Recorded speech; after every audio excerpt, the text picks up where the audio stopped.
네, 반갑습니다. 독거 투자할지입니다.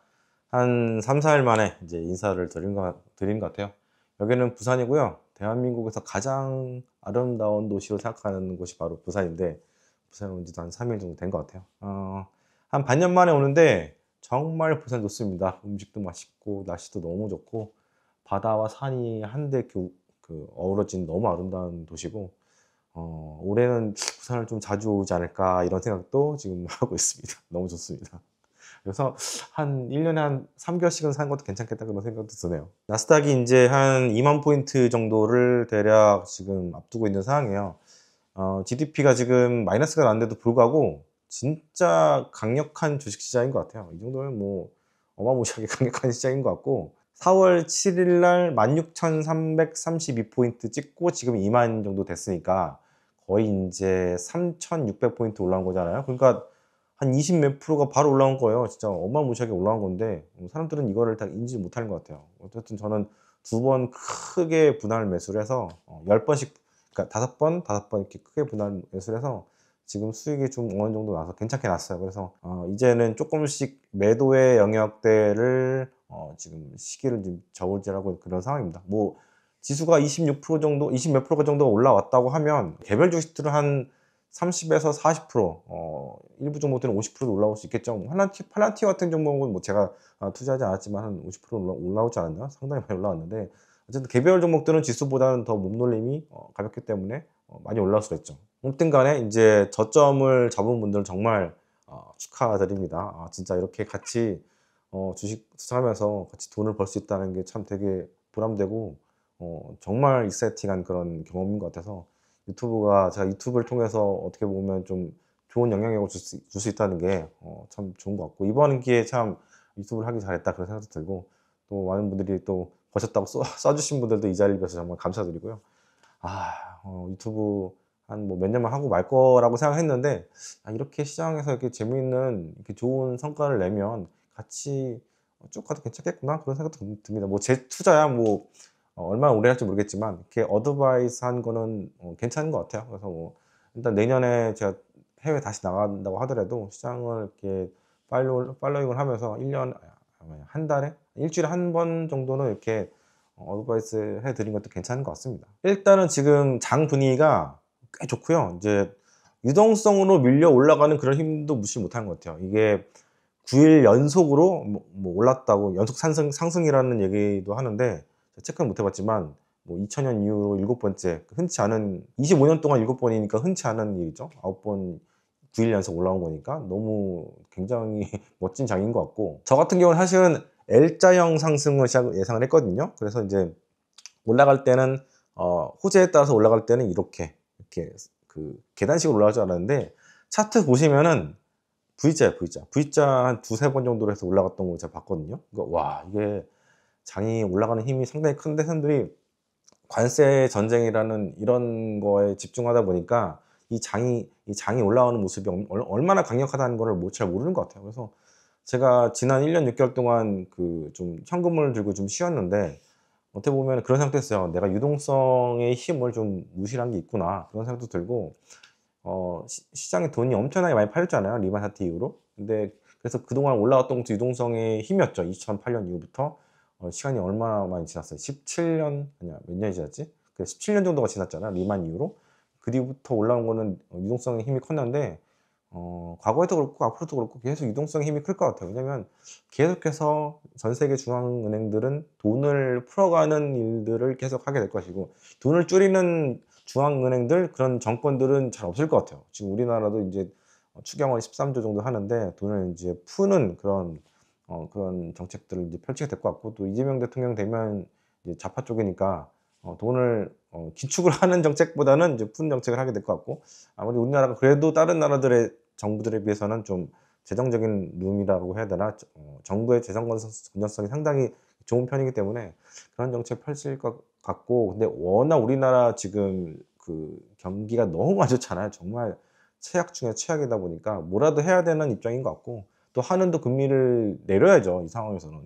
저는 한은이 하는 행동들을 잘 이해 못 하겠는데, 어쨌든 내릴 거란 말이에요. 그렇죠? 어차피 우리나라 은행, 그 중앙은행은 독립성이 별로 없죠. 정부에서 정권에서 시킨 대로 가는 그런 측면이 좀 있다 보니까 3.5에서 뭐 3.78 이렇게 올라갈 일은 전혀 없고 앞으로 내릴 일만 있을 거라고 생각합니다. 그래서 상당히 앞으로 우리나라 시장은 모르겠지만 미국 시장도 전 세계 은행들이 다 지금 돈을 풀고 있는 그런, 특히 유럽이라든가 중국 같은 가장 큰 경제 규모권 권역에서는 이제 내리고 있는 상황이기 때문에 풀고 있는 상황이고, 또 미국도 이제 올해 뭐 2번 정도 제 예상대로라면 푼다면 상당히 시장이 그래도 하반 경직은 적어도 되는 그런 시장이 될 것 같아요. 그래서 저번 영상에서 제가 말씀드렸잖아요. 그 전 세계의 중앙은행들이 돈을 지금 반대로 풀고 있기 때문에 하반 경직은 적어도 될 것이다. 근데 지금 한 2주 동안 벌어진 일들을 보게 되면 그러니까 돈이 하반 경직이 아니라 오히려 지수를 그 시장을 말아 올리는 그런 시장. 특히 이제 그 미국 국채 10년물 금리 같은 경우에도 4.5까지 찍고 다시 4.1대까지 내려왔잖아요. 그거 보면은 주식과 채권의 동반 랠리였어요. 진짜 어떻게 보면 작년에 에브리띵 랠리였죠. 뭐 그것까지는 아니지만 어쨌든 두 개의 큰 금융시장은 상당히 강하게 올라왔고, 유가 같은 이런 것들은 또 이렇게 내려왔잖아요. 그러니까 겉에 보면 지금 골드락스랑 비슷한 느낌도 살짝 있는데, 골드락스라는 거는 상당히 큰 의미고, 또 장기적으로 연단이 이렇게 쭉 가야 되기 때문에 그렇기 때문에 그래야지 이제 골드락스지. 이거는 골드락스하고 말하기는 쉽지 않지만 어쨌든 상당히 즐거운 그런 랠리인 것 같습니다. 특히 이제 이번에 바닥에서부터 뭐 상당히 많은 유튜버들이 위험하다 얘기했는데, 시중에 돈이 도는 거 보면은 예금을 깨서 주식시장으로 들어가는 유입하는 그런 스마트 머니들이 상당히 많았어요. 이걸 보고 있으면 확실히 저점에서 기계적으로 사는 전략이 저는 상당히 좋은 전략이라고 생각하고, 매년마다 10 몇 %대의 그런 증시 조정이 있다면은 그 대부분 사실 있거든요. 작년에 15%대 있었고 8월 달에, 올해 같은 경우에는 이 마이너스 27%라는 전무후무한 진짜 10년에 한 번 올까 말까한 그런 조정이 있었는데, 뭐 어떤 요인 때문에 그 조정이 심하게 오든 간에 어쨌든 우리는 전체적으로 주식들이 가치주의 영역에 들어간다면은 사는 것도 괜찮다, 그런 생각이 들고요. 너무 극단적인 이유 때문에 못 들어간 것도 참 문제가 있다고 생각해요. 이번에 공포 조정을 하는 유튜버들이 상당히 많았는데, 정말 뭐 세상이 다 끝나고 뭐 달러가 끝나고 뭐 달러의 종말이고 이런 얘기들 많이 하는데, 물론 이번에 달러가 좀 스크래치가 조금 났긴 났지만 그렇다고 해서 기축통화의 위치가 뭐 완전 흔들리는 것도 아니고, 뭐 유로라든가 뭐 그 위안화가 이 자리를 이렇게 침탈하고 이런 것도 아니잖아요. 결국엔 달러는 달러고요. 달러 한 장 이렇게 잡고 100불짜리 잡고 이렇게 있어 보세요. 얼마나 기분이 좋은데. 그래서 달러는 그래도 굳건하다, 그런 얘기를 좀 드리고 싶습니다. 계속해서 저는 이제 관세가 시장에 미친 요인이 거의 이제 끝나간다고 하긴 뭐하지만 영향력이 예전에 100이었다면 지금 뭐 30 정도까지 줄어들었다고 생각하고요. 뭐 관세 때문에 또 마이너스 27% 가는 그런 완전 서프라이즈한 그런 랠리가 아니죠. 폭락이 있기는 쉽지가 않다, 그렇게 생각하고요. 관세 유예가 90일 정도 했는데 지금 한 20일 정도가 지났거든요. 그러면 제가 생각하기에는 끝날 때쯤 되면은 또 관세를 유예할 거라 생각하고요. 아니면 스몰 딜, 그러니까 대충 어느 정도 영역에서는 딜을 어느 정도 치지 않을까, 그런 생각이 들어요. 그래서 너무 이렇게 부정적으로 보시는 뷰는 지금은 좀 삼가하는 것도 괜찮다고 생각이 들고요. 특히 이제 미국에 있는 월마트라든가 여러 매장들에 있는 매대에 있는 그런 제품들이 다 소진이 되고, 또 재고도 소진이 되고, 온라인 마켓에 있는 그런 각자 딜러들 있잖아요. 각자 그 온라인 판매하시는 분들의 재고도 소진이 되고 나면 물가가 상당히 튈 수 있어요. 그것 때문에. 그렇죠? 품귀 현상이 일어나는 거죠. 미국의 나라가 되게 신기한 게, 나라도 크고 물자도 풍부한 것 같은데 또 막 뭐 마트 같은데, 매장 같은데 가면 엄청나게 크거든요. 창고형 매장도 엄청나게 많고. 근데 희한하게 늘 그런 일들이 있어요. 품귀 현상, 사재기 현상 이렇게 있는 게 되게 신기하게 합니다. 그게 아무래도 자체적으로 물건을 생산하는 그런 나라가 아니고, 대부분 수입해서 엄청난 양을 수입을 해서 엄청난 양을 또 소비라는 그런 국가 시스템으로 돌아가기 때문에 그런 일들이 비일비재하는 것 같아요. 그래서 만약에 그런 일들이 일어나면, 월마트 뭐 CEO도 저 트럼프한테 가서 얘기했잖아요. 우리 이제 1, 2주면 뭐 매대가 빈다, 이런 얘기를 하면서. 그런 얘기 들으면 당연히 대통령도 이게 똥짓하겠죠. 근데 그런 것도 예측을 못하고 뭔가 전략을, 이렇게 공격적인 전략을 펼쳤다는 게, 정말 저는 이게 이런 전쟁을 하려면 선전포고를 좀 하기 전에 3월 달부터 얘기했잖아요. 그러면 업계 조율이라든가 업계 사장들, 회장들하고 좀 얘기를 하고 이렇게 해서 이제 전쟁을 해야 되는데, 아무 생각 없이 그냥 통보만 트윗을 날리고 이게 어떤 회의를 통해서 어떤 정책이 지금 가는 게 아니라 그냥 뭐랄까 진짜 트럼프의 동물적인 감각이라 해야 되나요? 뭐 이런 걸로 그냥 막 던지니까 측근들 뭐 참모진들도 잘 모르는 상황에서 그냥 트위터를 통해서 결과만 지금 전달받고 있는 그런 상황이잖아요. 진짜 나라가 제대로 돌아가고 있는 건지 모르겠고, 그러면서 볼 때 우리가 참 대통령을 잘 뽑아야 된다. 타산지석을 삼아서 우리도 한 번의 아픔이 이번에 있었잖아요. 그러니까 정말 잘 뽑아서 올바른 대통령을 잘 뽑아야 되는 게 아닐까 그런 생각을 합니다. 그리고 이제 5월부터는 우리가 트럼프의 그 제대로 된 레임덕 현상을 경험하게 될 것 같아요. 그래서 이미 영향력이 상당히 많이 줄어든 상태인데, 결국에는 딜을 친다는 거는 처음에 막 145%를 막 때릴 때 그 어마어마한 그 포스라든가 막 타노스 같은 그런 존재감에서부터 이제 상당히 이제 사그라드는 거거든요. 그래서 이게 딜이 된다는 게 점점점 결국에는 굴욕으로 가는 그런 상황으로 가는 것 같고, 중국 같은 경우에는 미국산 대두를 작년까지는 많이 사다가 1월부터는 하나도 안 사고 있거든요. 그러니까 이것도 결국에는 안 사던 거 다시 사는 걸로 들어간 거니까, 어떻게 보면 이게 딜이 아닌 것 같아요. 딜이 아니고 그냥 예전으로 돌아가는 거니까, 이거는 진짜 어떻게 보면은 뭔가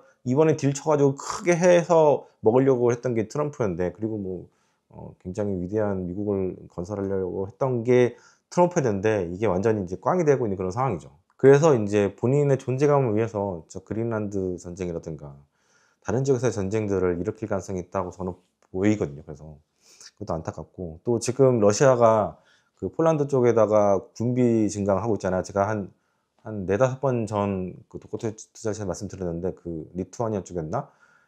그 에스토니아 쪽이었나? 뭐 그쪽 발트 3국 쪽에다가 지금 전력을 증강하고 있거든요. 이거 되게 위험한 거예요. 이제 어떻게 보면 조지아가 아니죠. 이번에 우크라이나 쪽 어떻게 마무리가 되면은 다음 타겟이 그쪽으로 되겠구나. 그런 생각을 좀 하고 있습니다. 그래서 유럽이 빨리 대비를 해야 되는데, 이게 군비 증강이라는 게 바로바로 된 것도 아니고, 어떻게 보면 이렇게 아직까지 약할 때 러시아가 치고 들어가는 게 러시아로서는 굉장히 유리하지 않나 그런 생각이 들어서 지금 푸틴이 그걸 노린 것 같고요. 제 생각에는 뭐 트럼프가 자기가 당선이 되면은 뭐 하루 안에 그 24시간 안에 전쟁을 끝나겠다고 얘기했는데, 지금은 아무것도 된 상태가 없고 오히려 지금 푸틴한테 읍소하고 있는 그런 상황이잖아요. 제발 전쟁을 멈추라. 그래서 젤렌스키가 한 말 했잖아요. 우리는 말이 중요한 게 아니라 행동이 중요하다, 이런 식으로 얘기했는데 아무것도 지금 못하고 있는 종이 호랑이의 모습을 지금 보고 있어서 굉장히 안타깝고, 미국이란 나라의 그 강력한 그 패권, 이게 멈추거나 약해지면은 상당히 그 적국이라고 할 수 있는 나라들 있잖아요. 빌런 같은 나라들, 이런 나라들이 이제 치고 올라온단 말이에요. 중국 같은 나라들이 대표적인데, 아 걱정이 되는데 우리나라 또 옆에 있으니까 또 이제 기고만장해지고, 특히 이제 일본이 너무 지금 연일 나오는 뉴스들이 되게 강력해요. 그래서 일본이 예전 일본이 아니라는 생각이 많이 들어서 이번에 저는 예상 밖이었어요. 일본의 행동들은. 그래서 협상도 최대한 늘리려고 하고 있고, 원래는 일본과 미국이 가장 먼저 협상을 타결하려고 했는데 이게 안 되다 보니까, 지켜보겠다 이렇게 일본이 나오니까 첫 번째 타겟은 협상 타겟은 인도가 됐다. 다음 주 중에 나오겠다. 협상 결과가 나올 것 같다. 그런 얘기 하잖아요. 그래서 일본에 완전 달라진 그런 모습을 좀 볼 수 있는 것 같고, 우리나라도 좀 그거에 맞춰서 좀 일본 한 거 보고 이제 따라가야 될 것 같은데 생각에는. 근데 너무 지금 약간 굴욕적으로 지금 그 협상을 하고 있다는 얘기가 들리더라고요. 그래서 걱정이 좀 많이 됩니다. 일단 주식시장 얘기로 다시 돌아가게 되면은 코인도 이제 97,000불 좀 회복을 한 것 같고, 이게 어떻게 보면 위험자산 선호죠. 코인을 막 지를 수 있다는 거는 어느 정도 시장이 안정이 됐기 때문에 사람들이 지르는 거지, 뭐 거액자산가들이 돈을 안전하게 보관할 수 있는 피난처를 찾아서 코인을 사진 않거든요. 코인을 산다는 거는 결국에는 투기적인 영역이라고 저는 생각하고요. 그리고 금 같은 경우에는 오히려 지금 마찬가지지만 그 3,500불 찍었다가 지금 3,200불 때까지 떨어졌으니까 거의 10% 가까이 떨어진 상태거든요. 이 금이 안전자산인데 이 움직이는 폭을 보면 별로 안전자산이라는 생각도 별로 안 드는데, 이 고점 잡으신 분들 같은 경우에는 거의 이제 10% 마이너스니까, 어쨌든 간에 그 금가격 하락 같은 경우에도 위험자산 선호 현상이죠. 그렇죠? 그렇기 때문에 일단은 금융시장도 이제 좀 많이 평온해진 그런 상태를 넘어서 이제 어떻게 보면 그리드의 영역, 그 탐욕의 영역으로 조금 이제 한 발 한 발 가는 게 아닌가 그런 생각이 듭니다. 게다가 미국채 10년물도 4.5%대까지 찍어서 막 텐트럼 났다가 지금 이제 4.2%대까지, 가끔 4.1%대까지도 가기도 하고 뭐 그러잖아요. 그러니까 이제 안정이 좀 되는 것 같은데, 사실은 4.5에서 3.2, 4.1로 내려온다는 게 그것도 안정이긴 하지만 그 내려오면서의 변동폭도 막 이렇게 움직이고 막 이런 게 아니고 서서히 내려오거든요. 이게 뭐냐면은, 이게 어떻게 보면은 진짜 안정적인 모습의 대표적인 모습인 것 같고, 또 데일리로 움직인 것도 보면은 그냥 거의 이 뭐 캔들이라고 하면 딱 표현이 맞겠지만 캔들 자체도 되게 짧아요. 짧다는 얘기는 변동이 별로 없는 거잖아요. 그래서 채권 시장도 안정의 영역으로 들어갔다, 그렇게 생각하시면 될 것 같습니다. 저 같은 경우는 이번 장에서 빅테크만 샀거든요. 주로 지금까지도 투자를 미국 주식을 2017년 1월부터 했지만 8년 가까이, 이제 8년 넘게 주식 투자를 하면서도 테크 위주로 해왔고, 테크 위주로 돈이 벌렸던 것 같아요. 테크를 자꾸 사는 이유는 뭐냐면은 이익 창출 능력이 가장 좋습니다. 그리고 성장성도 가장 좋고, 또 미래를 대비한 그런 뭐랄까 투자 R&D도 상당히 좋고, 뭐 자사주 매입이라든가 주주에 대한 그런 환원의 가치, 뭐 비슷한 얘기긴 하지만 이런 것들이 상당히 좋아요. 그렇기 때문에 국내 주식도 뭐 IT 비슷한 것도 있긴 하지만 또 미국의 다른 주식들도 있긴 하지만 테크를 사는 이유는 그거고요. 이번에 우리나라 한국 투자자들, 사업 개미들도 대부분 보면 이제 이번에 낙폭 과대장에서 빅테크 위주로 많이 샀다고 하더라고요. 그래서 정말 똑똑한 투자, 이런 머니 무브먼트를 스마트 머니라고 하죠. 스마트 머니들이 테크를 주 샀고 어느 정도 수익을 지금 보고 있는 게 아닌 생각이 듭니다. 근데 뭐 제가 생각하기에 뭐 아마존이라든가 마이크로소프트라든가 넷플릭스, 메타, 테슬라도 사실 좋은 기업이죠. 주가 변동이 너무 크긴 한데 멘탈 관리만 잘 되시는 분이라면 굉장히 좋은 기업들이고, 퍼포먼스도 상당히 좋고, 제로 투 원에서 말하는 경쟁이 없는 곳에서 이렇게 승부를 보는 이런 측면에서 볼 때도 언터처블이에요, 얘들은. 저희가 볼 때는 이쪽이 상당히 좋은 것 같고, 또 점유율도 상당히, 그 시장 점유율이라고 해야 되나? 그 업종 점유율도 상당히 높고, 어떻게 보면 내수주의 영역에도 있는 측면이 있거든요. 그렇기 때문에 경기에 흔들리지 않고 어떻게 보면 돈을 벌 수 있는, 이익을 창출할 수 있는 가장 좋은 기업들이 이런 기업들이 아닌가 싶습니다. 그래서 이런 기업들은 장기 투자를 해도 무리가 없는데, 여기서 테슬라는 살짝 조금 중국 기업들과의 경쟁에서 어떻게 나올지 모르겠는데, 어쨌든 전체적으로 볼 때는 경쟁력이 상당히 좋은 기업들이라고 생각합니다. 그러면 다시 이제 지수 얘기로 들어가게 되면은, 사실 이제 바닥에서부터 이제 낙폭 과대로 이제 올라온 게 이제 스마트 머니들이 이렇게 많이 들어왔고, 그리고 숏 스퀴즈도 많이 들어왔고, 이런 측면들이 같이 어우러져서 V자로 이렇게 올라왔던, V자 한 세네 번 정도 이렇게 쭉쭉 있었던 것 같은데, 그런 상승이 있었었고, 그리고 이제 스마트 머니들이 계속 조금씩 사다 보니까 괜찮은 건가 뭐 이런 생각들이겠죠. 그래서 앞서 말씀드렸듯이 이제 9일 연속으로 조금 살금살금 올라가는 고양이 스텝, 캣 스텝이라고 해야 되나요? 캣 스텝 랠리가 이렇게 일어나는 것 같은데, 상당히 잘하는 것 같고요. 이제 고점까지는 한 이제 9% 정도 남은 것 같아요. 나스닥 선물 기준 볼 때. 지금 2만 정도가 됐고, 2만 2천이 최고점이었으니까, 이제는 슬금슬금 조금 이제 매도의 영역으로 봐야 되는 거 아닌가, 그런 생각하고 있는데, 워낙 장도 괜찮고 스마트 머니들도 잘 들어와 있고 유동성도 많이 풀려 있기 때문에 조금 올라가는 거를 이렇게 잘 이렇게 보면서 관망하면서 수익을 좀 넉넉하게 챙겨가는 것도 괜찮은 것 같습니다. 그래서 제 생각에는 뭐 다음 주까지도 뭐 이렇게 막 되게 쇼크가 오는 그런 랠리가 있지는 않을 것 같고요. 실적들이 워낙 잘 나오잖아요. 지금 보면 뭐 마이크로소프트도 7%씩 오르고 이렇게 굉장히 좋은 실적들이 나오고 있기 때문에 쫙 봐가면서 이런 추세는 다음 주까지는 지속이 될 것 같고요. 이제 오늘이 지금 며칠이지? 5월 2일이니까 5월 2일 지금 오후 정도 됐거든요. 그렇기 때문에 다음 주 중부터는 조금 분할 매도하시는 것도 괜찮을 것 같고, 또 봐가면서 좀 더 천천히 분할 매도하시는 것도 괜찮을 것 같아요. 그런데 한편으로 볼 때는 이 캣스텝 랠리의 한계는 좀 있는 것 같아요. 왜냐면 전고점을 벗기려면은 확실히 뭔가가 나와줘야 되거든요. 어떤 큰 호재가 나와줘야 돼요. 뭐냐면 뭐 관세 문제가 해결이 되거나, 아니면 뭐 매크로 지표들이 잘 나오거나 이래야 되는데, 매크로 지표들이 점점 안 좋아지는 그런 측면이 있기 때문에 전고점 복귀기는 사실 저는 쉽지 않을 것 같아서, 어느 정도 이제 100% 정도 지금 주식을 갖고 있는 상황에서는 다음 주 말이나 그 전일 수도 있고 그 이후일 수도 있는데, 조금 매도를 방망이를 이제 좀 짧게 잡고 가는 그런 전략이 좀 필요할 것 같습니다. 그래서 관세 문제 같은 경우에는 7월 초까지 이제 기다릴 수가 있잖아요. 근데 그래도 뭔가 이제 슬슬 이제 조금 뭔가 협상이 시작이 돼야 될 것 같아요. 근데 그건 뉴스를 통해서 이제 매일매일 확인해야 될 부분인 것 같고, 이제 그런 게 조금 가시화가 되면은 지금 이 지수대에서 조금 더 올라갈 수 있을 것 같은데, 그거는 5월, 6월 달 안에 끝나야 될 부분인 것 같고, 저는 조금 긍정적으로 그래도 보는 편입니다. 그리고 깨끗하게 뭔가 관세에 대한 그런 게 좀 해결되고 시장이 조금 올라오게 되면은 또 트럼프는 그런 얘기 하겠죠.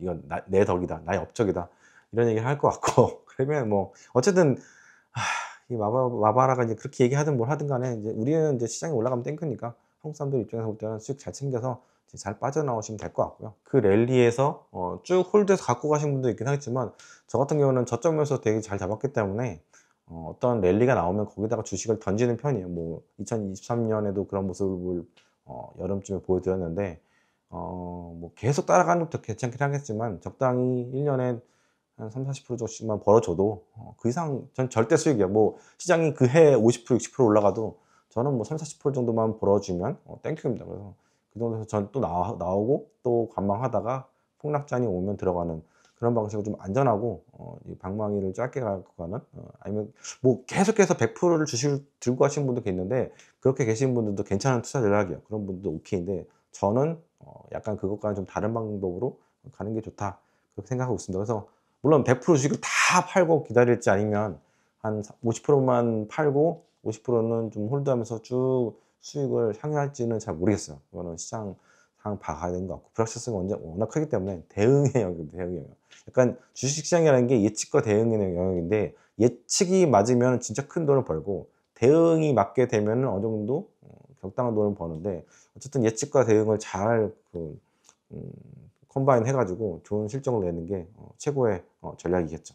그리고 이제 다음 스텝이 경기 침체 부분이거든요. 경기 침체가 얼마나 심화할 것인가. 저는 그래도 마일드하게는 보고 있는데, 또 트럼프가 뭔 짓을 할지 모르기 때문에, 또 트럼프 이 관세 효과라는 것도 시장에서 충격을 어느 정도 줄 수는 있는데, 물론 그렇다고 다시 이제 마이너스 27%까지 떨어지지는 않을 것 같긴 하지만, 어쨌든 간에 여러 가지 상황 봐서는 실적이 좀 안 좋게 나온다는 거는 결국에는 기업의 주가에도 영향이 있을 수 있기 때문에 현금을 조금 마련해 놓는 게 맞다고 생각합니다.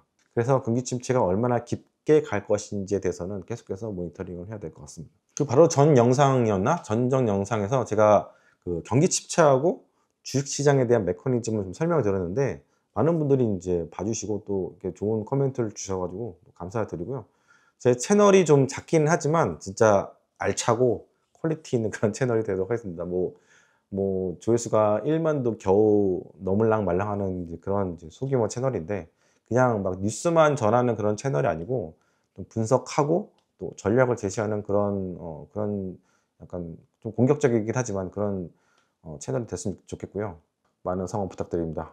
좋아요와 구독과 좋아요는 사랑입니다. 이런 거 하라고 사람들이 얘기하는데, 이게 거의 이제 1년째 그 구독자가 안 늘더라고요. 그래서 그냥 영상만 보시고 그냥 마시는 분들이 되게 많은 것 같아요. 그래서 보면은 구독 비율이 되게 낮아. 구독자보다 구독 안 하면서 보고 가시는 분들, 그 영상 조회수 비해서 라이크도 되게 작고, 그래서 이 영상에 대해서는 그 뭐랄까, 조회수가 구독자보다는 상당히 많은 편인데 라이크는 상당히 적고, 또 러닝타임을 길어서 한번 보신 분들은 계속 광고까지 보면서 넘어가신 분들이 상당히 많은 것 같은데, 그런데도 불구하고 구독자는 상당히 적어가지고 좀 섭섭합니다. 지금 얼마죠? 4만이 안 되거든요. 38,550인가? 진짜.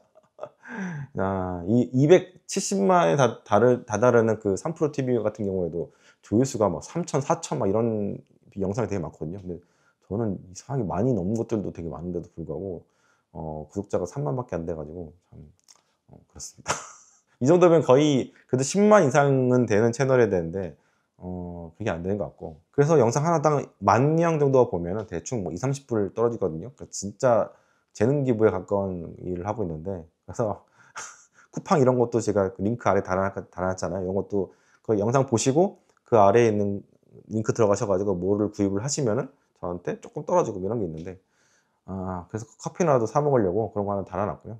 어쨌든 우리는 이제 소수모 정예 채널을 지금 갖고 있는데 성원 부탁드리고요. 멤버십도 가입하시면은 제가 하루에 한 2-3시간 동안 집중적으로 이제 정보 같은 거 보내드리거든요. 그래서 보시면서 시장 흐름 같이 파악하시고 저의 이제 코멘트도 보시고 하시면서 이렇게 같이 이제 성장하고 돈을 버는 채널이 됐으면 좋겠습니다. 제가 또 한국에 온 지 이제 2달이 됐거든요. 2달이 됐는데 이제 10개월 정도가 남았어요. 10개월 동안 있으면서 가능하면 영상도 자주 만들고 또 멤버십 분들도 케어하고 또 여러분들과 소통할 수 있는 그런 이 시기에 여러분들이 돈을 또 많이 잘 버셨으면 좋겠습니다. 예. 오늘은 여기까지 하도록 하겠습니다.